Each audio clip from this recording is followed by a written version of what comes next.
we've been listening to President Trump, another remarkable media appearance by the president, sitting alongside the leader of Germany, Friedrich Merz, and listening to that with us. We have the defence editor at the Times, Larissa Brown, and we also have Catherine Philp, the World Affairs editor at the Times. Welcome to you, Catherine. Thank you for joining us. Hi. Hi. You sound almost weary, Catherine. It is. Well, I'll tell you, it's actually my hand that's sore because I've been writing fact check notes throughout that, and my hand's about to fall off. Okay, I'm looking forward to hear the fruits of your scribbling, Catherine. I want to come to you first, Larissa, though, if I may, because as we were listening to that, some news came in of British forces engaged in another defensive operation. Can you tell us more? Yes, we got an operational update. We've been getting these every day since it started. We've been told that an RAF F-35 jet shot down a drone over Jordanian airspace. Now, this is the first time an RAF F-35 has been deployed in combat. It's the first time it's shot down a target. We've also been told that troops that are stationed in Iraq at the moment have shot down several drones that were headed towards coalition bases. So it's all going on at the moment. Okay, so British forces busy on that defensive mission, announced just the other day by the Prime Minister. And Catherine, so, if you can look back on some of your probably quite thick sheaf of notes, I guess one line you may have side-marked or underlined was the very strong language that we had from President Trump against Keir Starmer, relating, of course, back to the British refusal initially to engage fully with the early attack on Iran. What did you make of it all? I think that was predictable. We knew that was coming. He's having, I think he was actually harsher on the Spanish, wasn't he? He certainly was. Without the Churchill gag. But yeah, he doesn't want to play with the Spanish anymore.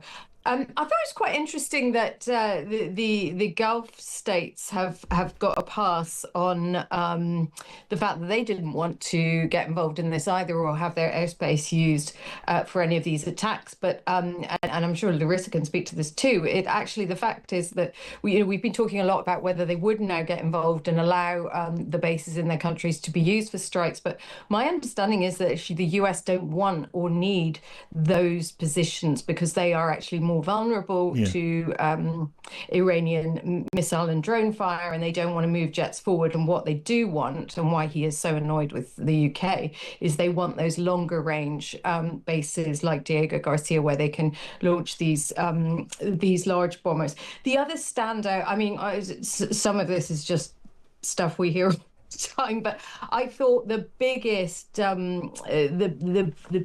porky in that whole sort of military scenario was the idea that they have unlimited munitions. They do not.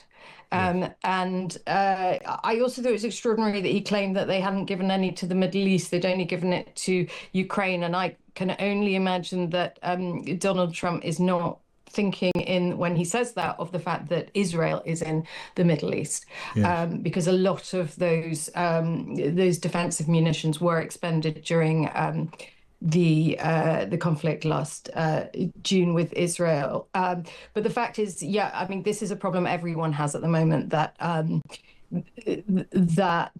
Iran is kind of it's not throwing out its most sophisticated missiles, and the kind of race against time, I think, for the US and Israel to take out some of those launch sites and launchers in Iran before they do start moving on to some of the stuff that they seem to be holding back.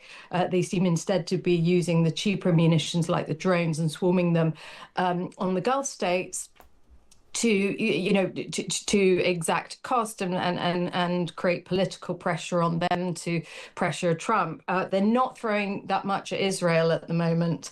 I just think we're a very long way off this. I also think it's very interesting that Zelensky has sort of stepped forward in all of this, because this is obviously, it's not great for him to hear, to keep hearing Trump talk about how he's given away all his munitions to Ukraine. I mean, again, these two things cannot be true. You can't have unlimited ammunition and it be problematic that you gave a lot to Ukraine. So obviously that's not true. But he has stepped forward and offered assistance to the UAE, for example, who are dealing with the Shahid drones that Ukraine has got so accustomed to dealing with, and has had to resort to very low tech and cheap methods of dealing with. But these are, these are kind of apples and oranges, because the damage that these drones can do to the economies of the Gulf and to military bases.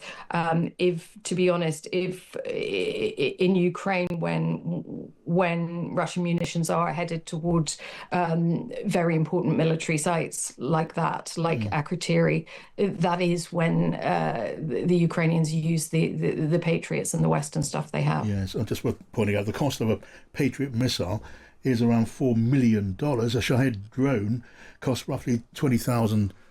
So it's an enormously expensive piece of ordnance to fire at a comparatively Yeah, and they have cheap. thousands of them. They have thousands of them, and I mean the Gulf states, to be honest, costs are not a big deal to them because they're rich countries. But the supply is finite. They can't restock once they're gone. I mean, you mentioned what the president had to say on Spain. It was pretty remarkable. It was like sort of having a eavesdropping on a cabinet meeting.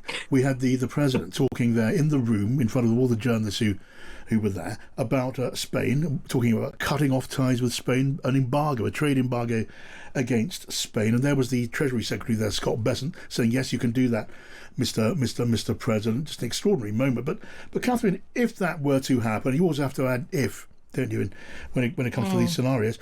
You'd imagine that surely the European Union as a whole, Brussels, would have to step in defence of Spain, wouldn't it?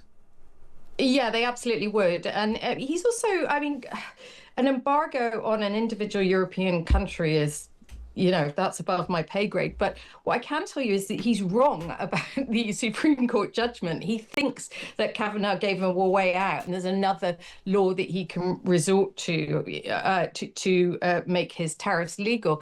That's not really the crux of the Supreme Court ruling. The Supreme Court ruling said that the president does not have this power. It's Congress's power. So you can't just resort to another law and say, right, we'll do it under this. If he does try and play those games, and it's very clear that he sees tariffs as a tool of foreign policy and a way to coerce countries to his will, he's going to end up back in the Supreme Court on this. We'll be back there. All right, I will have to leave it there. It's another occasion where I'd like to carry on for another 2 or 3 hours, but I'm not able to do that. Catherine Philp, World Affairs Editor at The Times, and Larissa Brown, Defence Editor, thank you both for helping guide us through that, I don't know what you call it, a labyrinth of twisting and turning thoughts in the Oval Office. Thank you. More coming up in just a moment. I'm going to be talking to, among others, I'm going to be talking to the former British ambassador Trump appointed to Denmark. Now, we can get the thoughts of the former British ambassador to Washington, Sir Peter Westmacott. Hello to you, Peter. Hello, John. Good afternoon. It's good to have you. I wonder if you were able to listen to the president's conversation and thoughts that he shared with the press just a moment ago. I listened to most of it, but not quite all. Okay. Well, I wonder if you heard this. Just a reminder then. This is what the Prime Minister had to say about Britain and the British Prime Minister Keir Starmer. By the way, I'm not happy with the UK either. That island that you read about, the lease, he made it for whatever reason, he made a lease of the island. Somebody came and took it away from him. And it's taken 3-4 days for us to work out where we can land there. It would have been much more convenient landing there as opposed to flying many extra hours. So we are very surprised. This is not Winston Churchill that we're dealing with. Not Winston Churchill. He was being pretty dismissive of Keir Starmer, Peter. The idea of a uniquely wonderful, special relationship, but it has been rather overblown for a very long time. But that is pretty scornful. How concerned are you? It is pretty scornful. But when I watched the press conference, I was fairly sure that the UK would be one of the countries that he was going to be rude about. He was very rude about Spain, complimentary about Germany because the German Chancellor was next to him. I don't know what he meant about somebody taking away that island from the UK. He was obviously referring to Diego Garcia, but nobody's taken it away. There is a negotiated deal which the British government painstakingly has put together with the apparent support of the United States government, but they've flipped and flopped a couple of times.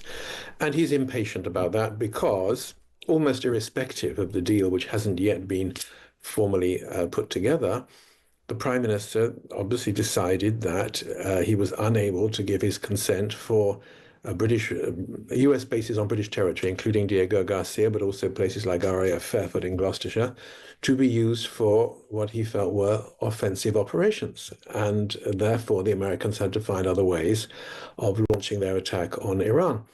That's the Prime Minister's right. Every time in recent years, whether it's been Syria or Libya or Yes. Iraq or Afghanistan, British prime ministers have had to reach a judgment as to what's legal and legitimate and the rest of it. This is not new. No. But it annoyed him because he wanted to do what he wanted, and dare I say it, the president had not made clear either to the American people or to the Congress or to the United Nations or to his allies what the purpose of this was and whether or not the exercise was legal. So, that's why he got impatient with the prime minister's decision, and that's why he's sounding off now. Lasting damage, this is a president who can flip on a dime. 1 minute he can be very rude about somebody, and a few days later, for whatever reason, he decides that they're best friends again. So, it's not very nice optically. It doesn't help Keir Starmer's position, but I'm not at all convinced that this is, if you like, the end of a close relationship on which the British Prime Minister, to be fair, has worked pretty carefully since he became PM. Now, I can't help reflecting that with President Trump, the personal and the political are just so intertwined, and just wondering whether the planned visit of the King and Queen to the United States, I think it's reportedly due in late April, that might make a difference. It is reportedly taking place in April. It's pretty soon. We're now in March. Nobody seems to have announced it. My own personal view, having worked in the palace years ago, John, is that it would be extremely difficult for the King to pay an official visit to the United States at a time when this war is going on. Yes. Insults are being tossed across the Atlantic at the position of the British government. So I don't know. My hunch is, by the way, that Trump will not want this to go on. He will want a relatively quick and easy declaration of victory, regime change, whatever he wants to call it. But I rather agree with you that for the King to go to the United States in these circumstances would be very difficult. Yes. Well, hearing you say that, I do wonder if a subtle message to the president that the chilling relations between our two countries might place in doubt the visit of the King and the Queen. We know what he thinks of the British royal family. That might encourage the president to take a warmer tone. Well, I'm sure there are people, John, who are asking themselves some of these questions, just as there are people, I'm sure, who are saying, well, if the King is to go, are there ways in which the president's clear desire to have a successful visit by the British King can nudge him in a better direction on the other big foreign policy issue on which he's being deeply unhelpful, which is the invasion of Ukraine by his friend Vladimir Putin. Well, so, we've got this extraordinary asset of the royal family. We've got a president who's very keen on the relationship. I very much hope that there are people thinking through how this can be used to try to make the world, a slightly safer place. Okay, so Peter Westmacott, former British ambassador to America, thank you.